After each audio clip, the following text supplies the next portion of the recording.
to the Falconcast, the fastest growing podcast in the history of the known universe. We're going to have a great day today. We got a national championship to preview, tons of stuff to get to from the NFL, including the Houston Texans winning the division. We'll get to that. And we'll probably have some fun. Eva Elliott's going to join us later in the show. Probably flash her boobs because that's what she does. SEC Tracy will be here. We'll talk about the NCAA championship game. And Patrick Creighton is going to join me shortly, a guy who's been around the Texans a lot. So I want to get into that. I want to get into the other NFL matchups and have some fun today. Actually, usually I'm at Midtown Bar and Grill, but today I am at home because we got tornadoes and stuff blowing through here, or allegedly. And thought it'd be better than walking over and getting swept up on the way back. So I'm going to do the show probably on Thursday. I'm also going to do one at Neil's Bar pretty soon. But today we are at Casa del Falcon and should be a fun show. But I will tell you about Midtown Bar and Grill, 415 West Gray. Tommy does a fantastic job and great food. It's a great lunch place. So whenever I have a first date, I take them there. And if they don't like Midtown Bar and Grill, then they're not worth keeping, right? So that's why I get rid of them. What's up, Chucky D?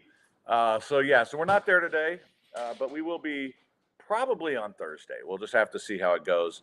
But yeah, I just, with the weather out there today, I just thought it was better to stay home because if a tornado hits me on the second floor here, then I can die here instead of over at Midtown Bar and Grill.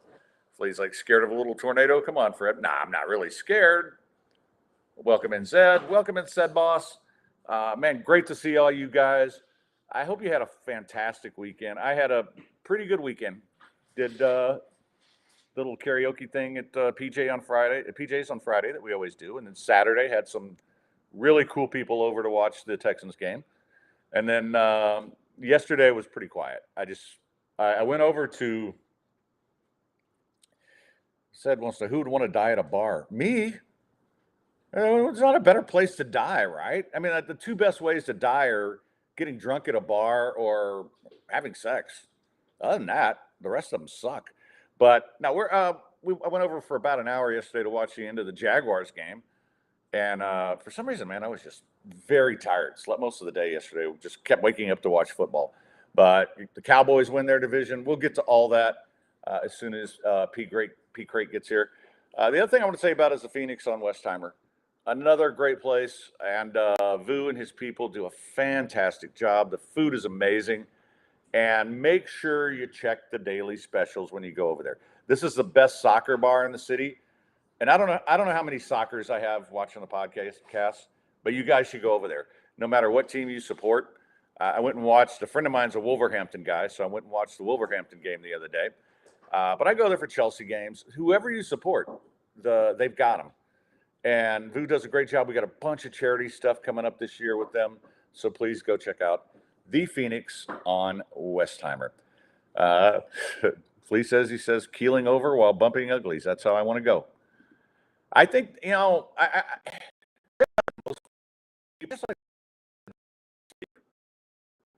going to be something weird, right? It's going to be a pool of my own vomit in a Vegas hotel room. It's always the way I thought I would go. What's going to happen, and you guys are all going to be like, yep, that was Fred. We knew that would happen. And that's probably what's going to, when the time comes. But guess what? I plan on living a long freaking time. To quote the late great poet Shinedown, I plan on burning through another 9 lives. All right, I'm going to bring in my good buddy Patrick Creighton. What's up, you magnificent son of a bitch? Why are you sideways? That's not good. I'm sideways now. No, you're good now. Yeah, you were sideways. What's up, Fred? Not much, man. How you been? I'm doing all right. I'm trying to stay dry. Yeah, how's the weather out there in your part of town? It's kind of quiet right now here, but it sure looks like it's going to be nasty. Oh, it sucks. It sucks. There's nothing fun out here at all. It totally sucks. It's all right. Well, not made out of sugar. Before we get to all the sports stuff, please catch the people up on what you've been up to, because I know that you're not at the bad place anymore. So I'm sorry, did I say that out loud? That was wrong. I know you're not doing late hits anymore. How's that? But what are you up to, man? So late hits has come to an end, and my time at ESPN 97.5 has come to an end. And I got a new project that I'm working on, and I hope to be able to shed some more light on that when I get back from New York next week. But it's very close to coming to fruition, and I think we'll have something new and a lot of fun to talk about in about a week or so. Okay, cool. Yeah, and plus, once that's up and going, I also want to talk to you about doing some stuff here as we expand the network, and I think there's some opportunities. But yeah, I miss you on there. It seems like everybody who was there who got them ratings is gone, and oh well. All my favorite people are gone now, so. I wish them the best figuring out what the hell it is they want to do. And, just wish that maybe they'd listen to some of us back in the day and things might have been okay. But, oh well, Nothing but truth has been spoken here by Fred, but, there are certain things that are just out of your control.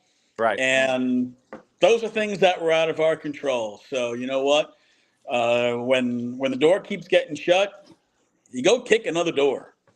Oh yeah, and you beat the living crap out of it. So, or you take a chainsaw to it. That's more me. You give me that damn chainsaw. I'm tearing that door apart.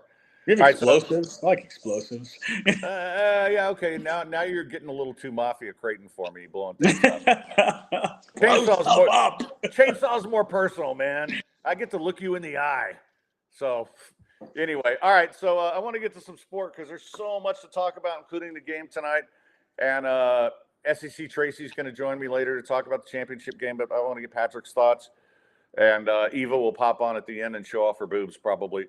But anyway, welcome in, Alan. That's a tease. Oh, I don't know if you heard the birthday party when she actually flashed me. Lawyer Dave and I were on talking. Just walks over and shows her boobs. And I'm like, my reaction, wow. Fine red-blooded American. That's all the boob. So anyway, she's going to come on later and she'll probably make fun of me. But all right, so let's start with the Texans, man. But when the season started, there's no way either one of us would have thought they'd win 10 games and win the division. I think we thought they'd be better, 6 or 7. I thought they'd go over the 6.5. But let's be honest, there's no way we could have known how good CJ Stroud was. So before the season, I had written a couple of pieces. Said I thought the Texans would be 7-8 win team. Yeah. Look, did I think that there were 10 plus winnable games? Sure, but you don't expect a team with a rookie head coach, rookie OC, rookie quarterback. They're not going to win every winnable game. Like, they're going to have games slip away. They're going to lose games they should have won. They might win a game or two they should have lost, but they'd probably lose 3 or 4 they should have won. That young team, that's what's going to happen.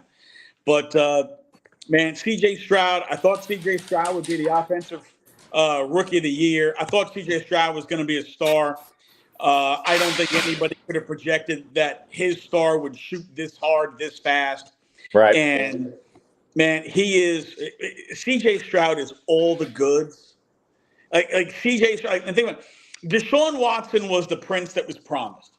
He was supposed to be the superstar quarterback who was going to be like the offensive version of J.J. Watt. He was going to be the guy who, was humble, was beloved by the community, was involved in the community. And you remember very early in his career, we dealt with Hurricane Harvey, and he was donating his first paycheck to employees. And we thought Deshaun was going to be the guy. Then it turned out Deshaun was really just the air humper. Right. C.J. Stroud is the prince who was promised. He is humble. He deflects to his coaches. He defers to his teammates. He's involved in the community. He doesn't go 3 minutes without praising God and being thankful. C.J. Stroud is the prince who was promised. Well, yeah, it's funny when they drafted him. I was a little nervous because I've watched a lot of these Ohio State quarterbacks, and they're all one read guys. And because their first read is 5 yards open every time. I mean, it's wide. You never have to go to your second read. You know, you got all these cats out there running wide open. And so I was worried about that. But when they drafted him and he started doing interviews, I'm like, wow, this is not I mean, this guy's like Tua. I'm never gonna have to worry about Tua getting jacked by a masseuse against her will. I feel like this guy is just a solid kid. And early on, he made some. You could just see the development, right? And sorry, Kira's getting a little irritated. A friend of mine is here, and she's not paying enough attention to Kira.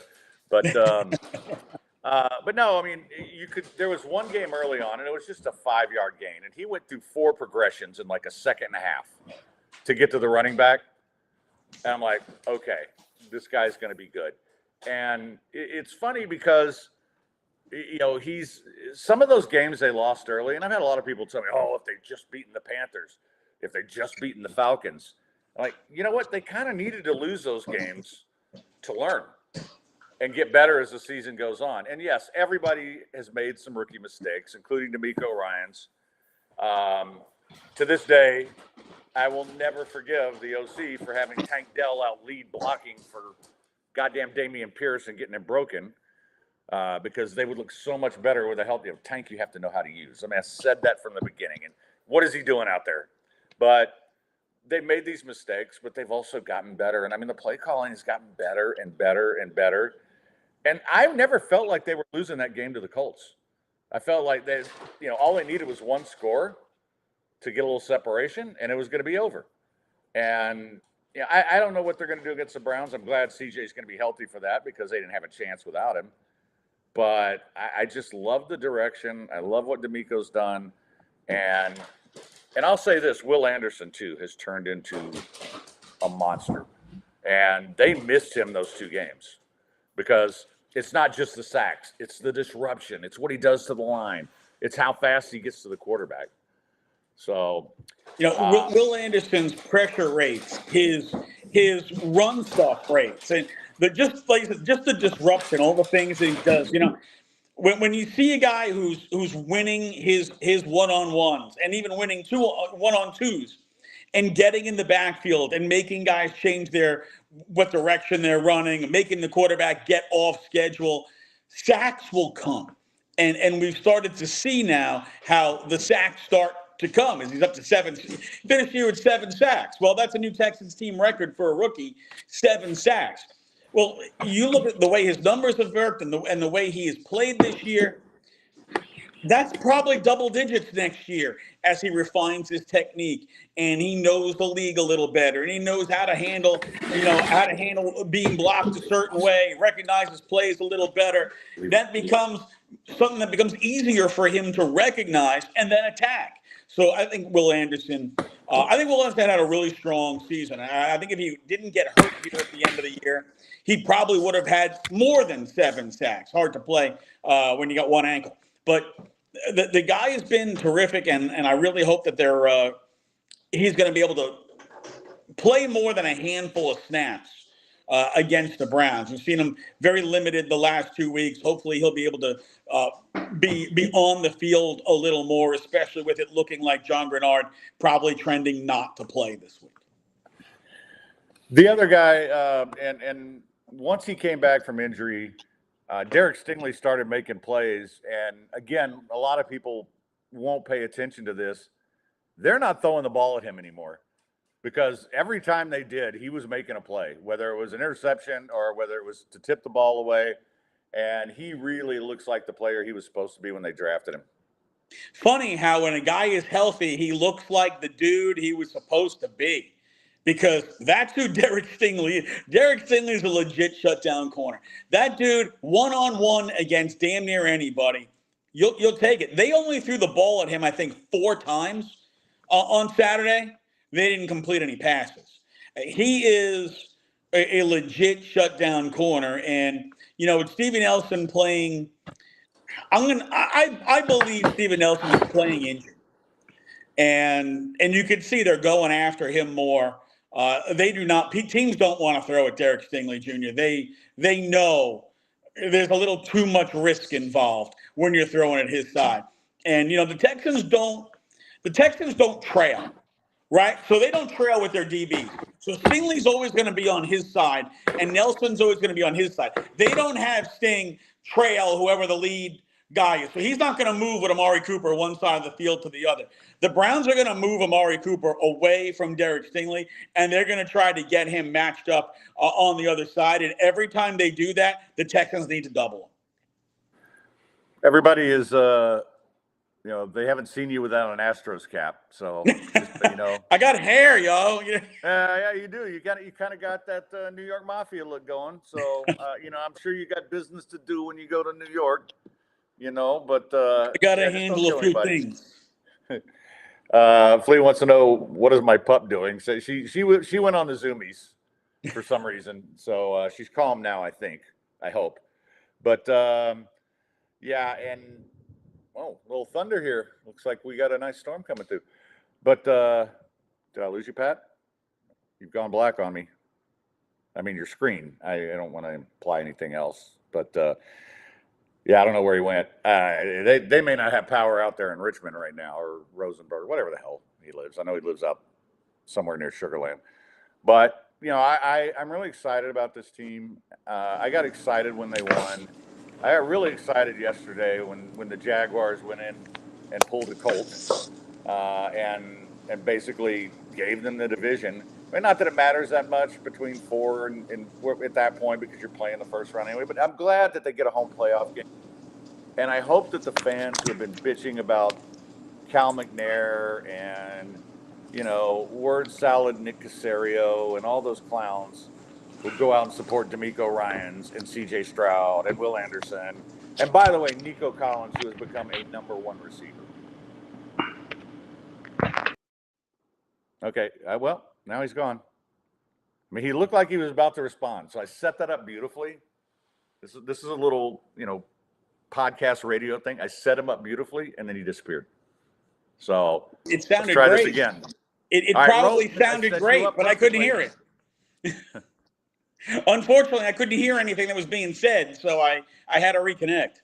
All right, can you hear me now? I can hear you now. All right, fine. God damn it. Now I feel like we're doing that stupid phone commercial from the 80s. Can you hear me now? Can you hear me now?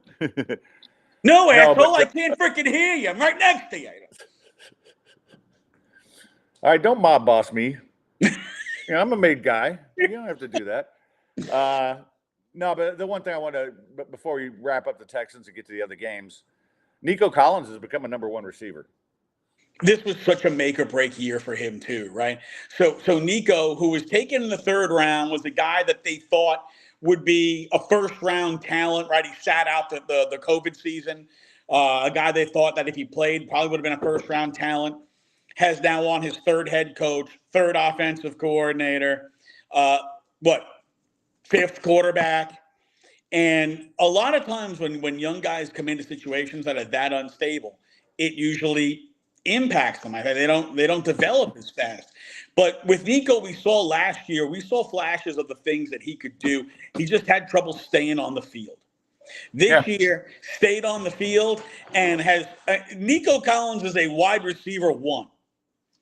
Like, there is no question. That guy is a lead dog receiver. I mean, he was their whole damn passing output on Saturday. It was CJ to Nico. Oh, that was it. Nobody else was even alive. It was just CJ to Nico for, 182 yards? No, over 190, 191. Nico is shown that he is an absolute boss. And the fact that he's been able to do it and stay on the field, he has become everything they hoped he would become. And you look back at that first draft that Caserio had, where he didn't have a 1st round pick, he didn't have a 2nd round pick. And coming into this year, because Nico was such a question mark, people are like, well, that draft is a bust. Well, you got a number 1 wide receiver in the 3rd round. Yeah. Yeah, you can thank him now. Well, and this was supposed to be the year for him because, he missed the whole year at Michigan. And then, you don't play for a year, you come in. It's really hard for unless you're Jamar Chase, which he's not. But he's developed into a really good receiver, and I'm looking forward to next year already, assuming they don't kill Tank again, with Tank in the slot and Nico on the outside, and I think they're going to sign a big time wide receiver for the other side. And I know there's already a lot of Mike Evans rumors. I would love to see that. And if you put those two on the outside, Tank in the slot, the other guys can rotate in this offense. And you know what? Here's another name that people forget about, but Kenyon Green should be back next year, and it's about time for him to become a player. And him losing this year, honestly, I really kind of blame the Texans for this, right? This is a guy who'd been injured much earlier in the offseason, and they knew about it. And they just kind of slow played the whole thing until, we get to training camp and it's like, oh, yeah, Kenyon Green, he's got a shoulder injury. He's going to have surgery. He's out for the year. Why couldn't he have that in May? Yeah, I agree. But you know what? They've done a good job of replacing him this year, but that's a guy that hopefully comes off the surgery and can be the player you thought he'd be, and your offensive line just gets better. And I still think, and I don't want to get the offseason yet. We'll do that next Monday after they lose, but I think you have to draft a couple of running backs this year. Dameon Pierce is a turd. Okay. He hasn't been the same since he got hurt. I mean, he had the kick return, but he doesn't have that burst.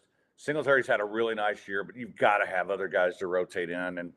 And you know this. You and I have been talking about this for years when we've done shows together. I'm all about draft a couple running backs every year. And one of them works out, and if the other one doesn't, so what? You break them. Who cares? Well, let me posit a couple of ideas to you here because, see, I don't think Dameon Pierce is a turd. I do think because of the injury from last year and the fact that it slowed him down in the offseason, I don't think he ever really truly learned the system. I don't think he's ever felt comfortable in this system, and he's going to need an offseason for that. And I don't think he's a fit for it. To be honest, it's possible he might not be. But how would you feel about Derrick Henry in the Texans' backfield? Because he's not going back to Tennessee. No, but you know how I am. You're one of the few people that will remember the movie Logan's Run, where they kill you when you turn 30. That's every running back in the NFL. And as great as Derrick Henry's been, he's 30 years old. It's time for him to renew. He didn't look like a broken down 30-year-old running back yesterday. Yeah, but if you've watched him all season, he's not the same. Well, no, but he was hurt to start the year. But he's been hurt the last 3 years off and on. And he's still running for the yardage. Turn 30. When still you get running to 30 for the years yardage. old, Patrick, you'll understand. One day when I hit 30. But to me, a Derrick Henry on a, say, 2-year medium income deal is not a terrible guy to split carries with a Singletary type running back. I'd love to have a Saquon Barkley. Saquon Barkley is going to want money, and you're going to have to pay for those guys, though. I don't think I could. I don't think I want to pay the money for Saquon Barkley because I want to pay that money to, Mike Evans or that type of receiver or another edge rusher. But no, there's going to be 10 running backs in this draft that I would take. I mean, there's guys that are playing for obscure schools that if you watch the bowl games, you saw, wow, that guy's really good. They've been doing that all year. So I want to draft a running back or two. I'm okay with a 4th round running back. One in the 5th. How's that? Can you make that happen, sir? Can we do a 4th and a 5th?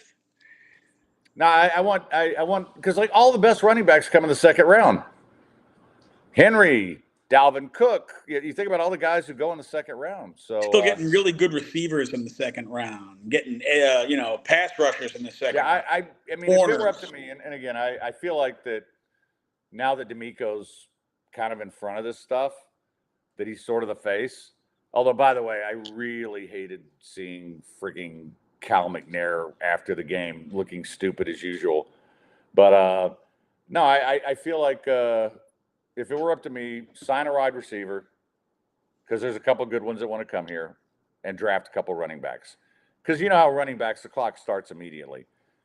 receivers, you're going to wind up at the end of their rookie deal. And now Kira's getting in the shot here. Anyway. Listen, they won all 10 right. games this year. We have to not make fun of the Queen Consort so much. I just like that the new faces of the franchise are not Cal and Hannah and word salad Nick. I love that it's D'Amico and that it's CJ. Anyway, let's get to some of the other teams. Cowboys get the 2 seed, and by the way, welcome in Dana, welcome in B. Hannon. He mentions Austin Eckler. I would love Austin Eckler. I would kill an alligator to get Austin Eckler here. If Austin Eckler is not on the Chargers next year, they should have to fold the franchise. The best, I will say this, I think,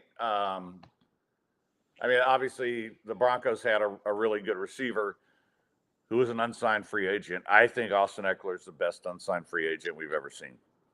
I mean, skill-wise, running and receiving, he might be the closest thing to Christian McCaffrey you could find. Oh, and as you know, in our fantasy league, I tried to get him every single year. He's good for 70 catches. Yeah, best team in the league this year, and freaking lose in the playoffs, first round. I hate myself for that. I did finish third, but this is like the 4th time in this league, Patrick, where I've had the best team and lost in the first round of the playoffs. I'm the goddamn Maple Leafs. That's me. Anyway, all right, so Cowboys get the 2 seed. CeeDee Lamb has just been fantastic. I think having a home game and hopefully 2 is really key for the Cowboys because they're so good at home. I worry about them because I think the Cowboys are the Dolphins, right? They're, they can beat pretty much anybody until they play a good team. And we saw that with the Dolphins last night. Bills play like garbage. We saw evil Josh Allen most of the game, and they still win the game. So, but I think the Cowboys, I love how Dak's playing. I love what CeeDee Lamb has become. The defense is really good. How far can they go? And I think we all think the 49ers are the best team over there, but I don't think it's a lock. The question I have with the Cowboys comes down to, can they stop a team that's going to be a physical rushing attack? San Francisco is gonna punch them in the mouth. Can they stand up to that? That seems to be the one Achilles heel on that defense. Is if they are dealing with an offensive line that is more physical than they are, they just can't. They can't stop that running game, and they're just going to get run over. You saw the Bills just bully them, and the Bills aren't a team that you think of as a power running team, but they absolutely bullied the Cowboys. The Eagles have completely fallen apart. That team looks like the wheels have come off the car, and the Lions are a passing team. The Packers are a passing team. The NFC South doesn't even have a real team in the postseason. So it's really just the running attack of the 49ers. Can they overcome that? They can overcome that. Cowboys got a legit shot to go to the Super Bowl. And a CeeDee Lamb, I was fortunate enough, I got to start calling football games with CeeDee Lamb when he was in 10th grade, and he was still known as Cedarian Lamb, not CD yet. And you knew right away he was different. He was a different kind of athlete on the field than every other kid. You looked at him and he said, that kid's not just going D1. That kid's going to be a pro. He's a star. In 10th grade, he was a star. And he has fulfilled every single possible thing that you could think about when you talk about being a star in the NFL. You look at him this year, like just whatever the box is, he's first. Just check it. Receptions, targets, yard touches. Right. One. It's all CeeDee Lamb. All right, I'm gonna give you my one snake in the NFC. And the thing about the 49ers, to me, and we'll have Tracy on in a few minutes, and she'll tell you the 49ers are going to win the NFC because, she's a big Niners fan. But I think the only team – I think Dallas could beat them. I don't think they will. the only team I think can actually beat the 49ers is the Rams in the NFC. I think the Rams are still one of the best coach teams in football. They've got an underrated running back. The offensive line has come together. Now, the thing about the 49ers, as long as Trent Williams is healthy, they can run the ball on anybody. But if they get injuries, then maybe. And that happens this time of year, right? But no, I like the Cowboys. But if I'm picking a snake, it's going to be the Rams in the NFC. Kyron Williams has had a hell of a season, right? God, yeah, he has. And how about Puka? Puka's like, what was he, a 5th round pick? Mm-hmm. And he's, even when Cooper Kupp came back, he was still, the top target there for most rookie receptions, most rookie yards for a wide receiver ever. And the thing about the Rams, and this is what I like about them, and I used to argue with Tiny Greg on the national show all the time. Oh, you can't trade all these number 1 picks. I'm like, first off, yes, Tiny Greg. But I mean, they won a Super Bowl doing it. But the reason they're so good at it is they get 5th round picks like this kid who's a 1st round pick. And they do it every year. I mean, they don't have 1st round picks, but they draft like fiends in the middle of the draft. And that's why they're so good every year. And you know what? Sean McVay is one hell of a coach. That's a great staff. You still got Aaron Donald. Aaron Donald could eat a baby. And I mean, he's that good still. So yeah, that's the one team I look at and say, they might get it done. The only bad game was against the Ravens, and they're the only one that really gave the Ravens a run here in the second half of the season, except for that Browns loss. Now, the Ravens defense is really good. By the way, you see the year J.D. Clowney has had for the Ravens? I mean, he has been a perfect fit on that defense. He looks like old school J.D. Clowney. And that defense is really strong. They get pressure. They're disruptive. They're tough to run on. And, Lamar Jackson looks like Lamar Jackson. Yeah. And, Zay Flowers has been a great addition. He's been their number 1 receiver, not OBJ. OBJ is like a leftover. I mean, OBJ is good at drawing DPI more than he is snagging touchdowns now. But that offense works. They score enough points to win because – and they beat the hell out of you on defense there. I think the Andrews injury is the one concern there. If he can make it back and play well, then I think they win the Super Bowl. But that's a big loss for them. And, defensively, Roquan Smith, I still can't believe they got Roquan Smith for almost nothing. And, but that team I think is the best. Okay, so my AFC snake, I've got a couple of them, Zach. A couple of them.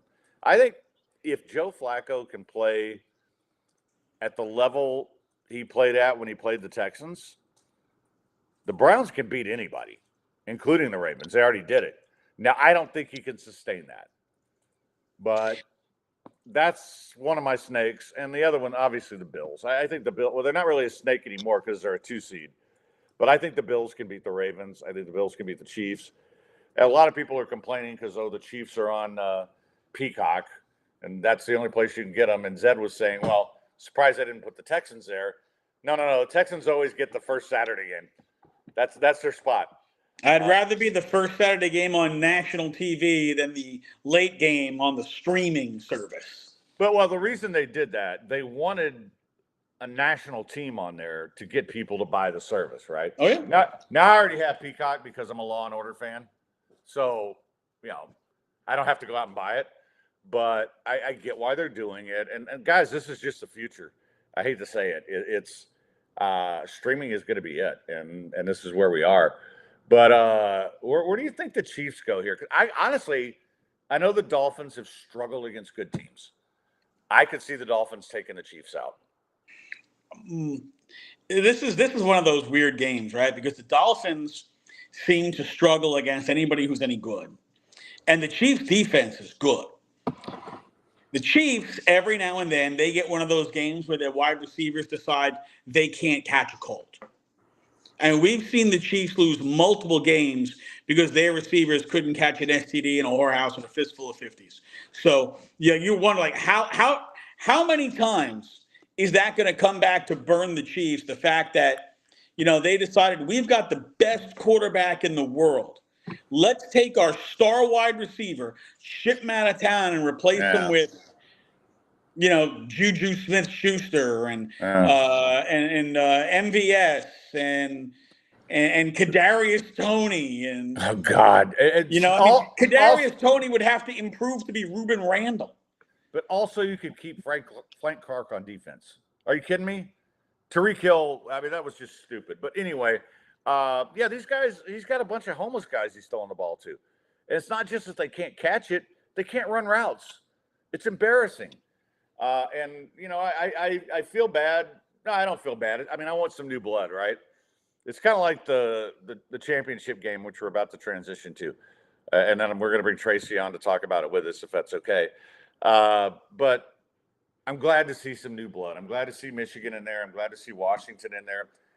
And I went to lunch today with a good friend of mine, the lovely Erica. And we walked in, and it's just full of Michigan people. I'm like, what the hell? And because, I was telling her about, coaches. You've been to coaches many times. Yeah, we're going to sit in the corner, be quiet. And no, it's all full of Michigan people. They've invaded the city. But I do think that, I think Washington's a little more complete. I mean, you've got Michael Penix. I mean, he will not. Okay, I will say this: he's not going to be able to play as well as he did against Texas. He's been great all year, but that game was a next level game. And Michigan's defensive line, as good as Washington's offensive line is, Michigan's defensive line is as good as anybody I've seen in a long time. I mean, this is next level stuff. And I look at Washington and I want to bet them because I'm getting 4.5. And I've got a great quarterback and I've got two great receivers. And I know the running back's banged up, but I look at Michigan and I'm like, Blake Corum, McCarthy's healthy.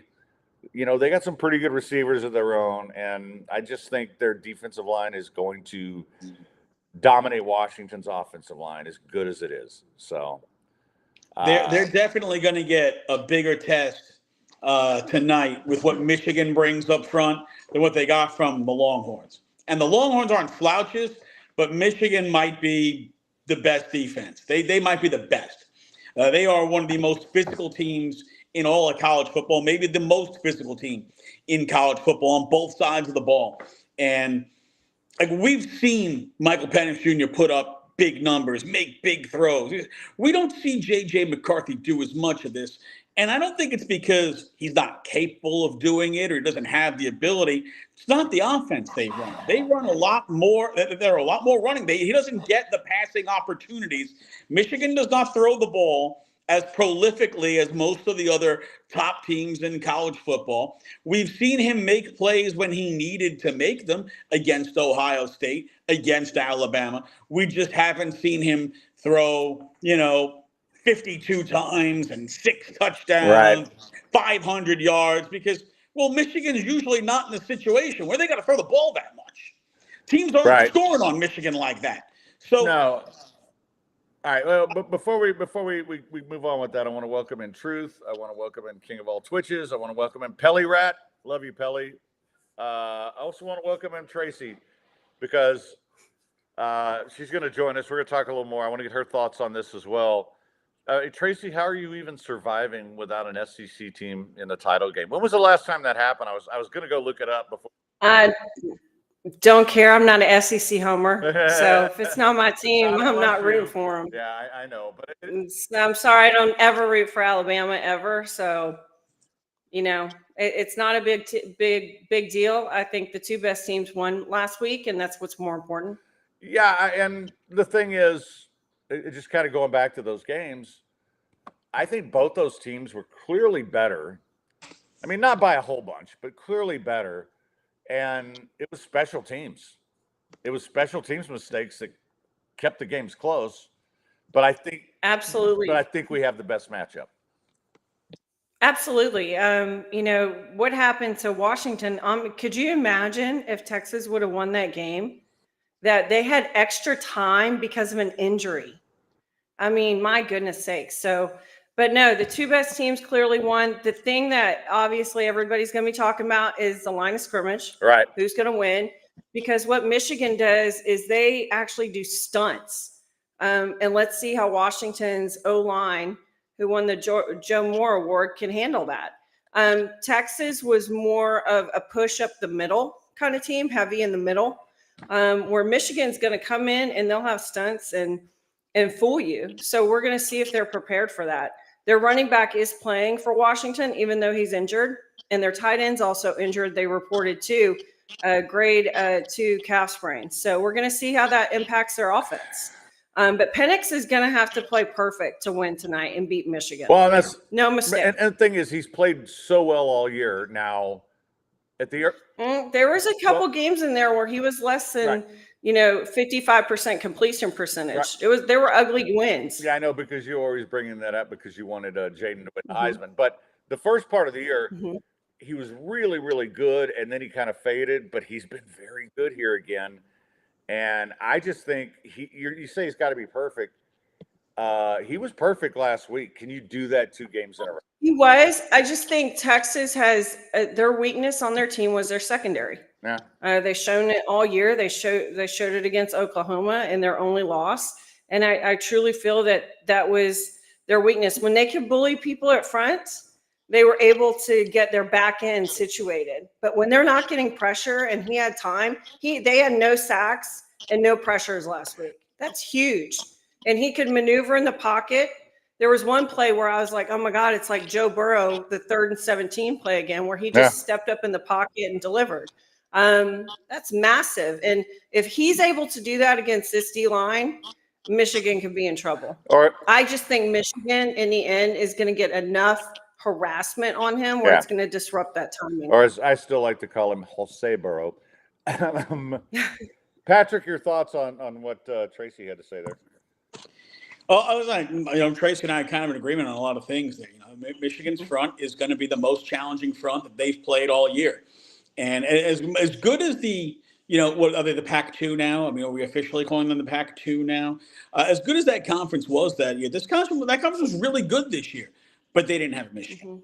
And now they're gonna have the old, Mike Tyson, somebody's gonna punch him in the mouth. Though they're gonna get hit, they're gonna get hit hard. And how they react in the first 10 minutes of this game is gonna determine whether they're in the game or not in the game at half. If they can't handle the pressure and the power real quick, it's gonna get away from them. And when Michigan gets a big lead, they're not gonna give it up. So I agree. It's gonna matter. Yeah, Michigan's going to try to shorten the game, run dominate, and they can, and they will. They're going to run the ball on Washington. Can Washington get enough field goals to keep in the game? Honestly, but the hardest defense that Washington played this year was Utah. Their final ranking is 13, and so we're going to see because. They were the second most physical team in the Pac-12. UCLA actually had the 10th ranked defense in the country. So, all right. So sorry, Fred, I was distracted. No worries. I muted myself for a second because. But anyway, I wanted to ask both of you this because I feel like that. I mean, you both kind of broken it down really well. Who's the one player for either team that makes the difference tonight? Just pick me one player. I think it's Corum for Michigan. I think their running game, he's going to have to win the game for them. I'm just me. I'm not a believer in McCarthy. I think he's okay, but he's not Penix. But I think he's got to do it. And honestly, for Washington, it's obvious it's Penix. He has got to play really, really well against that defensive line to win the game. Patrick? I think that Odunze is going to have a monster game for Washington. Another great pick, yeah. If they're going to hang, he's got to be able to break double coverage. He's got to be able to win every contested ball. He's got to be open. He's got to be there for Penix Jr. every time he's looking. He's their boss, and if they can keep him moving, they'll at least they'll keep this game close and give themselves a shot. Do they double cover? Because they remind me, even though I hate the comparison, they remind me of 2019 LSU, and it's like pick your poison. Because it wasn't just the 3 receivers for LSU. It was Clyde Edwards-Helaire. It was Moss. So Washington's kind of set up that way. So will they get double coverage, and is it going to be another receiver that actually shows up because they're doubling him? Well, I'll tell you what, when you get into those third and long situations, or when you get into late game pressure situations, they better be doubling Odunze. Yeah. I don't know if they will, but they better be. That would be the smart move. I would make him go to the next read in order to beat me before I let Odunze just run absolutely wild in the secondary. Well, and I will just say this. I think they'll bracket Odunze. I think you'll have man coverage, but I think you'll have safety help over the top and linebacker help underneath. It doesn't always work. I mean, you're mentioning LSU. You could do that to Jamar Chase. You could do that to Justin Jefferson. Guess what? They'd get open. And you mentioned Moss. And then, or Marshall would beat you. Their third receiver would beat him wide open. We saw that this year with LSU a little bit. When you've got two guys like that, it's really hard because, because an average tight end, if you're using 4 defensive backs on 2 receivers, an average tight end can get open over the middle. And, I think in Washington's case, they're going to try to do that. But I also think the reality is, Michigan is very, very good. So, you just have to, you just have to kind of. I think they're going to be able to stop them. And this team isn't. Hey, Raj in the house. This team isn't LSU. I mean, they've got 2 great receivers and a great quarterback, and a really good offensive line. And I mean, it's so easy to talk about that LSU team, but let's be honest. Almost every player on that offense is in the NFL. And it's ridiculous. Yeah, I mean, it's like the Miami team from the 90s. It's just the offensive line even defensively with Queen and Delpit. I mean, there were 14 players drafted from that team. There's not going to be 14 players drafted from this team. All right, well, guys, I appreciate the insight. I'm going to have on a huge Michigan guy here in a second. My good buddy, Lawyer Dave, is here, and I know he's going to the game. He went last week to California, so we'll get the whole Michigan perspective here. But, guys, great stuff. Patrick, thank you so much. Real quick, Tracy, do your 49ers win the NFC? I think so, but I think you're right on the Rams. Give them the most challenge, but I think the Rams did themselves a disservice by actually winning yesterday. They might have. Extra motivation. That is a tougher matchup going into Detroit, but we'll see how it goes. Anyway, guys, thanks so much, Tracy. I'll talk to you next week. Or the other. Patrick, I'll have you on again really, really soon, man. Appreciate you, brother. Thanks, Fred. Thanks, Fred. You guys enjoy the game tonight. Bowling alleys back in the day. Yeah. Hey, Fred. Can you hear me? Where did he go? How come I don't have any volume? Bummer. Wait, there we go. There we go. There's Fred. I can't hear me. Hey, I can hear you now. Hey, buddy, how are you? Fan freaking. I am anxiously anticipating Michigan playing a great game in all facets of the game. And my sincere hope is that they win. Oh, well, I'm going to be rooting for you because you're my guy. But, we went to lunch today, and the place was just full of Michigan people. And we travel well. You guys got a lot here. Yeah, well, Washington. Well, okay, so we were at Coach's, right? So the bar was all Michigan people. But then I walked out back, and every table was full with Washington people. I'm like, what the heck? They were hiding out back. That's what it was. Well, we're hanging at the bar, people, and but true story. But yeah. So we went to the Rose Bowl last weekend, Raquel and I, and man, that was a great, epic football game, and it felt good beating Nick Saban, who I do have to agree is probably the greatest coach of all time, college. Well, how do you feel about Harbaugh maybe going to the NFL after this? I'd say it's a virtual certainty. Yeah. I do. I mean, he came here to win a championship. Tonight's his best shot. Actually, last year was, but I think that he's got a good shot at going to pick a place wherever he wants to go in the NFL. Is the Raiders spot open? Yeah, apparently there's some interest in the Raiders. But there's going to be some good coaches available, and as long as they want him, and I think he's a great coach, and I hope he wins and goes to the NFL. That's what I hope too. Yeah, we're pulling for both in the world of the Michigan grads, and it's funny when we were in Los Angeles at the hotel, it was about 7-1 Michigan guys, and the one was saying, well, why didn't the other Alabama people come to the game? They're like, no, we're just waiting to go to Houston. I was like, oh, okay. All right. I said, well, go back to Houston with your tail between your legs on the way home to Alabama, baby. They're welcome to come here. They can watch from the bars just like everybody else. Oh, that could have been us. That's exactly right. So, where are your seats? Row 309, 20, row K, or section 309, row K. Oh, you'll be fine. Yeah, those are good seats. So, Roger sent me a text, want to know if you want to Uber on out to T-Bones and watch the game with him. No, I've got a better tonight. So. Fred. Well, just strength in numbers, brothers. My son's going to be there. Tang's going to be there. Strength in numbers, brother. I love those guys, but I'd rather hang out with them. What? Women are not worth it. Well, the women are never worth it, Fred.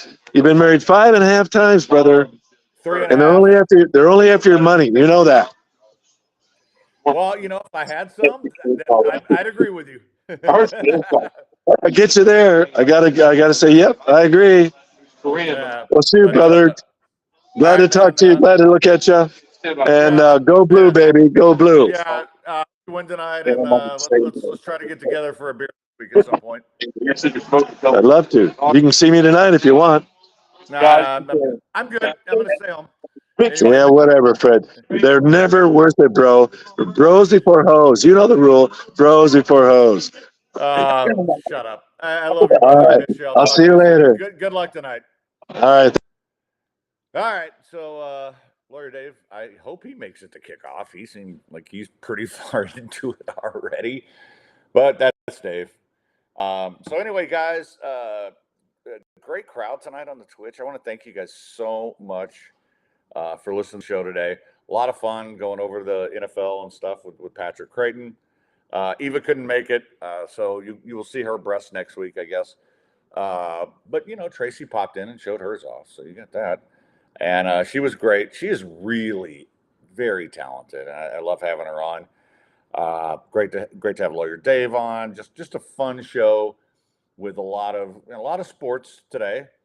But I mean, what do you expect? I mean, we're NFL playoffs. We're national championship game right here in Houston.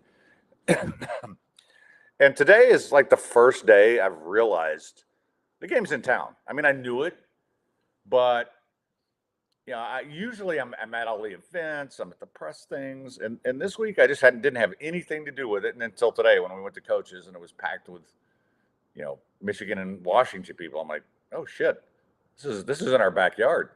This is actually happening. All right, so still a lot of storms and stuff out there, guys. So please be safe tonight. If you're gonna go out, go to a place that has a storm shelter. All right, or just the first floor of the bar. And man, I appreciate all of you so much. Lots of good stuff coming with the podcast. Thursday, we will be back. It will be AJ Hoffman, and we will break down every possible bet known to man that we can do this weekend. And he'll make fun of me. So that'll be great. All right, guys, be safe tonight. Enjoy the game. And until Thursday, stay sportsy. Gulf Coast badasses.